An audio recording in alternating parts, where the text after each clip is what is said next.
Hello gentle viewers, welcome to a video, and in today's video we're just going to be shining a light on the strange and rare lesbian films lurking in the shadows. These films have everything from lesbians fighting the power to perverted frogs. Yeah, turns out that's a thing. So follow me as we step into the fascinating yet disturbing world of strange and rare lesbian cinema. Now, the first film on the list is the 1988 horror film Because the Dawn, directed by Amy Goldstein and starring Sandy Gray and Kate Catcher. Because the Dawn follows Sax playing Marie, who has been alive for centuries, living off her victim's blood. Her thirst is driven by a desire to be recognized by the light of day and to feel more of a part of the world around her. At dusk in a cemetery overlooking Manhattan, she sees a disheveled good-looking photographer, Ariel. Through her camera, Ariel catches sight of Marie and is captivated, leading to a relationship developing between the two against the backdrop of New York City at night. So, interestingly, this production is one of the few vintage lesbian vampire films to be directed by a woman, and as far as I can see from my research, the first to be directed by a lesbian, making it an incredibly unique piece of cinema. And what's also interesting is there are no physical or digital copies of this film to be found anywhere for purchase. This film has only been shown in various film festivals here and there over the years, making it the rarest film on this list, which certainly adds to its mysterious aura quite a bit. If anybody has any extra information about this film and where it can be seen, please do leave a comment, because it's a shame that such an interesting part of lesbian film history is so elusive, kind of like a vampire. None of us have seen it, only heard tales of its existence. How meta. The next film on the list is the 1986 film The Mark of Lilith, directed by Bruna Fionda, Polly Gladwin and Zach McNataff, and starring Pamela Lofton and Susan Franklin. The Mark of Lilith is about Xena, a young woman researching female deities and monsters, who meets Lilia, a vampire, at a horror movie, which leads to the two of them embarking on a bizarre relationship. So, in a nutshell, this is a low-budget production with a lot of ovaries and interesting makeup choices. It was the 80s, after all. As a lesbian vampire film, The Mark of Lilith is refreshing in that it's artistically experimental and metatextual. This film has a lot of interesting, albeit on the nose, commentary about how the patriarchy has impacted the evolution of female deities across different cultures and female representation in the horror genre, which is certainly thought-provoking. The lesbian romance aspect does feel slightly disjointed and contrived, as does some of the plot, but in fairness, neither the romance nor the plot is the point of this piece, and a lot of the shortcomings in this production are clearly linked to its limited budget and resources. So The Mark of Lilith is not a flawless or meticulous piece of work, but it has a lot of heart, and again, in terms of lesbian vampire films, it brings something different to the table. Or coffin. The next film is the 1983 political sci-fi film Born in Flames, directed by Lizzie Borden and starring Honey and Catherine Bigelow. Born in Flames is a documentary-style film set in near-future New York, 10 years after the Social Democratic War of Liberation, and it follows diverse groups of women as they organize a feminist uprising, as equality remains unfulfilled. This is yet another low-budget production, however, it's probably one of the most impressive pieces of work on this list. The performances in this film are incredible, lending to its gritty and authentic feel, and despite it being composed of a lot of varied shots of people, places and situations, the film somehow still feels cohesive and coherent. Interestingly, the production was actually shot over 5 years and financed through small grants and Lizzie Borden's personal income, which makes the aforementioned extra impressive. Born in Flames is rich in socio-political commentary that mirrors the issues that feminist and social justice movements were tackling at the time of its creation, and it's a piece of work that essentially sets out to expose the oppression and inequality that exists under the guise of equality in our society and encourage radical restructuring rather than working within established systems for change. In terms of lesbianism, the film is groundbreaking in that it's one of the first to feature a black lesbian character, and it contains shots of lesbian intimacy through a female lens. As a bonus, there are also U-Haul trucks involved. So, Born in Flames is not your typical lesbian film, film, but a truly radical and important piece of work. The next film is the 1992 documentary film Nitrate Kisses, directed by Barbara Hammer. The documentary portrays striking images of 4 gay and lesbian couples, and challenges past and present erasure of queer lives. The film also unearths a forgotten and forbidden history, including archival footage from one of the earliest gay films in the US, Lot in Sodom. As a fun fact, the title Nitrate Kisses refers to highly flammable nitrate film stock used in the early 20th century, and Hammer used this to represent the fragility of gay and lesbian history, which is often lost, burned, or destroyed. This is Barbara Hammer's first feature documentary, and in her own words, Nitrate Kisses questions how history is recorded and encourages the viewer, gay or straight, to save scraps, letters, books, records, and snapshots in order to preserve our ordinary lives as history. So this documentary is fascinating for its offering of unique perspectives on aspects of gay and lesbian history, such as gender nonconformity, the AIDS crisis, police raids on gay bars, lesbian erasure, and the aftermath of the Holocaust, just to name a few. It's also an incredibly thought-provoking and eye-opening piece of work that showcases older lesbians in a very explicit and erotic way, and portrays female pleasure through a female lens. So, if you have an interest in gay and lesbian history, or a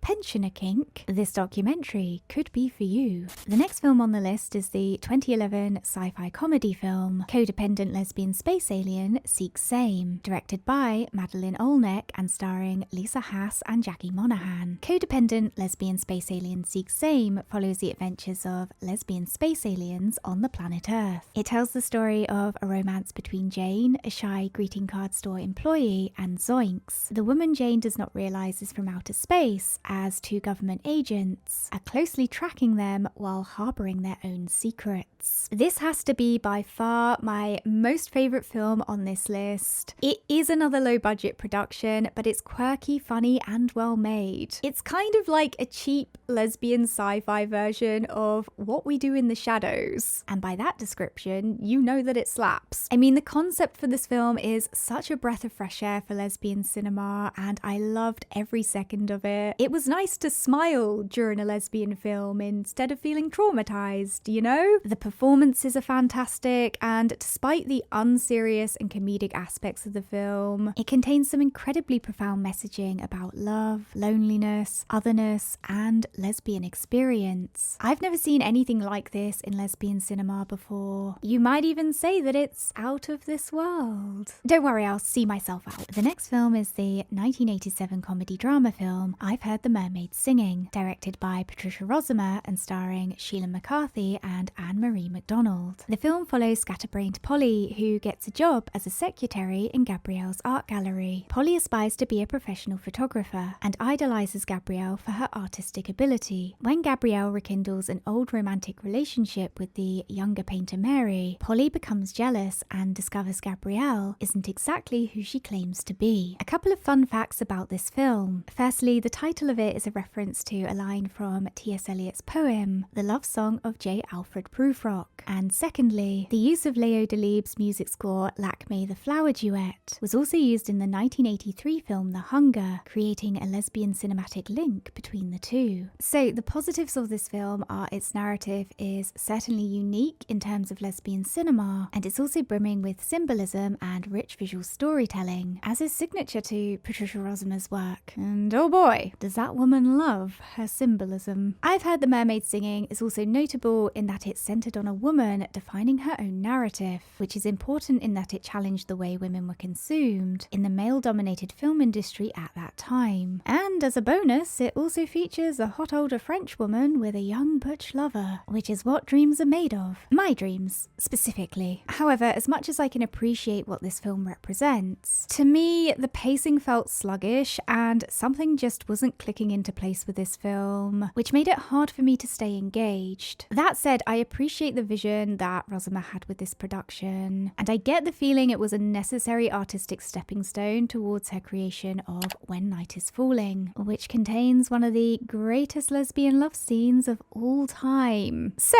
I can't be too much of a hater. The next film is the 2004 horror sci-fi film Frog, Guga, directed by Cody Jarrett and starring Christy Russell and Ariadne Schaefer. This film is about a mutant frog that emerges from the water and wants to reproduce with the only species that matches it genetically, human women. Dr. Barbara Michaels, an EPA agent, is the only person to realize what is happening and finds herself caught up in danger trying to put a stop to it before it's too late. So, as I'm sure you're probably able to tell, this film is basically a tribute to old school B-movie sexploitation horrors. It's kind of like if Creature from the Black Lagoon was directed by a slightly woke Jean Rollin understudy. And look, this film is not made for lesbians, it's made for men, so expectations should be adjusted accordingly. But I have to say, even though I know the score with these types of films, it never ceases to amaze me when male creatives put performative feminist themes and dialogue in their works that objectify and exploit women and lesbianism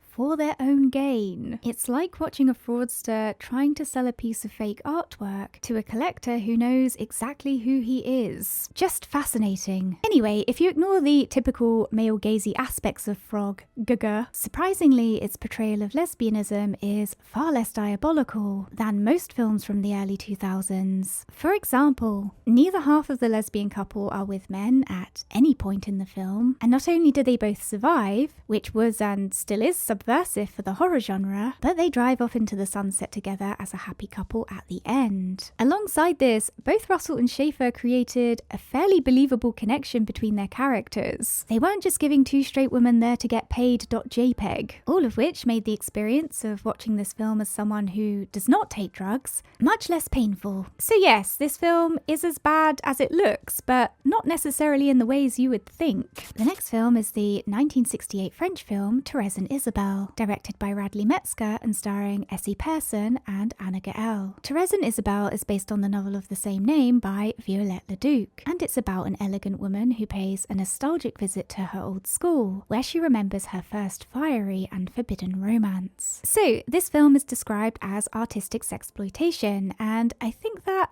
more or less sums it up. I mean, glorified softcore trying to disguise itself as serious art would probably be a more apt description, but still. The positives of this film are that the general mise-en-scène is beautiful, as are the actors, but fully grown women with French tips and possibly a little plastic surgery playing schoolgirl sweethearts is a little distracting and made it hard to take this film seriously. Now, I can't say if this adaptation is faithful to the source material because I haven't read Leduc's novel yet. However, from what I do know of the book and of the director, I suspect Radley Metzger was more inspired by the idea of schoolgirls getting naked than he was by portraying a serious heart-wrenching and vulnerable tale of rejection, female sexuality, and lost lesbian love. And really, that's probably a lot of why this film feels jarring. Still, at least none of the lesbians are stabbed in the heart with a wooden stake or get involved in a menage a trois with a man who looks like somebody's neglectful father, which makes this film practically progressive for the time. The next film is the 1969 Italian film The Others, directed by Alessandro Filai and starring Monica Strabel and Erna Shura. The Others is about a lesbian couple who want to have a baby together, but need to find a man to do so, and as a result have to deal with social pressures and a journalist who wants to expose their unusual story, even though they insist on privacy. So this film is a visual delight. Everything from the set design to the costumes to the actresses themselves are mesmerizing to behold. Beauty is truly what carries this film. The Others is also incredibly unique in that its portrayal of lesbianism is not hypersexualized, especially considering that it was created in an era where that was in vogue, and it's one of the earliest films, if not the first, to depict a lesbian couple having a baby together and to portray lesbianism in a positive light rather than a negative one, which in fact is why it was banned in Italy at the time of its release. Alongside all of that, there's even some astrology talk thrown in there, so in a lot of ways this film truly was ahead of its time. However, it's also of the time in that there is a man on the scene every 5 minutes trying to kiss or seduce either Sandy or Flavia, and when that wasn't happening. Flavia was trying to find a man to sleep with for his goods. And as a bonus, they also both get married to men in the end. To be fair, this is within the context of them trying to be left alone by the press, which is somewhat understandable, but the imagery of a lesbian couple repeatedly being kissed by, sleeping with, and married off to men in a film with supposedly positive representation is a strange choice. But then again, this is a list of strange lesbian films. Ultimately, despite its progressive elements, The Others is very much lesbianism includes men.jpg, but it's beautiful, so no one cares. The next film on the list is the 1972 French film The Beguines, directed by Guy Casaril and starring Anissé Alvina and Nicole Corsell. The Beguines is based on the novel The Illusionist by Francois Mollet-Jaurès and is about a young girl named Helene who falls for her father's girlfriend Tamara, who seduces Helene into a lesbian affair while plotting to marry her wealthy father. Sprinkle, sprinkle. Ah yes, the dark and twisted Caroline Therese You. This film, similar to The Others, is an artistically beautiful piece of work, and as a bonus there is a magnetic connection and chemistry between Alvina and Corsell, which makes Helene and Tamara's complicated and toxic relationship fascinating to watch. The film is also unique for the time in that it focuses mainly on the lesbian relationship, and surprisingly we are spared any graphic heterosexual love scenes. It's a 70s cinema miracle. The only thing that really lets this film down is that the physical intimacy or love scenes between Helene and Tamara are at best awkward and at worst harrowing. It's abundantly clear that Anissé Alvina in particular was not comfortable with these scenes, which within the context of the misogynistic cesspit that was the film industry in the 1970s, she probably had her reasons, so I won't judge her for it. But nonetheless, as a viewer, it makes those scenes incredibly uneasy to watch and hindered the film from reaching its full potential. However, despite Alvina's awkwardness and the film's not so subtle problematic messaging around lesbianism, this is actually one of the better pieces of lesbian cinema with a male director to come out of the 70s. And the last film is the 1969 Italian film The Sisters, directed by Roberto Malinotti and starring Susan Strasberg and Nathalie Delon. The Sisters is about a woman who, after her marriage breaks down, decides to try and rekindle an incestuous relationship with her younger sister, who is married to a wealthy older man. Now, I know including this type of film on the list might seem like a slippery slope, because there are hundreds of films from the late 60s through to the 70s that are referred to as lesbian film when in reality they are basically glorified bisexual softcore, serving up female same-sex intimacy to entice a male audience. They lower the tone, they ruin the vibes, and if you include one of these films, you may as well include them all. I know. However, whilst I don't deny that The Sisters is partially of that category, it's also actually a thoughtful piece of cinema that feels more like an atmospheric horror than sleazy sexploitation swill. Thus, why I have included it. What sets The Sisters apart from a lot of other sexploitation films from that era is that the complex relationship between the two female love interests, Diana and Martha, although incestuous and problematic, sits at the heart of the film, with the male characters and heterosexual dynamics ultimately being sidelined. Strasberg and Delon did such a fantastic job with their emotional acting and building up a convincing connection and tension between their characters that it was hard to look away from their scenes together. And that, in combination with the visual storytelling and the foreboding, uneasy atmosphere that builds throughout the film, is what makes The Sisters a cinematic production that's surprisingly more substance than sleaze. I mean, this is one you want to watch for the performances and aura, not the questionable plot. Also, as a side note, Roberto Malinotti is the same guy who directed the famous Coca-Cola Hilltop commercial. Do with that information what you will. Okay guys, thanks for watching. An extra special thank you to my members on Ko-Fi for supporting this content and my caffeine addiction. I would not be awake to make these videos without you. If you know of any strange or rare lesbian films, please share them in the comments below. And don't forget to subscribe for more strange homosexual activity. Wow, I sound like a psychologist from the 1940s. You know what? I'm kind of into it. Goodbye.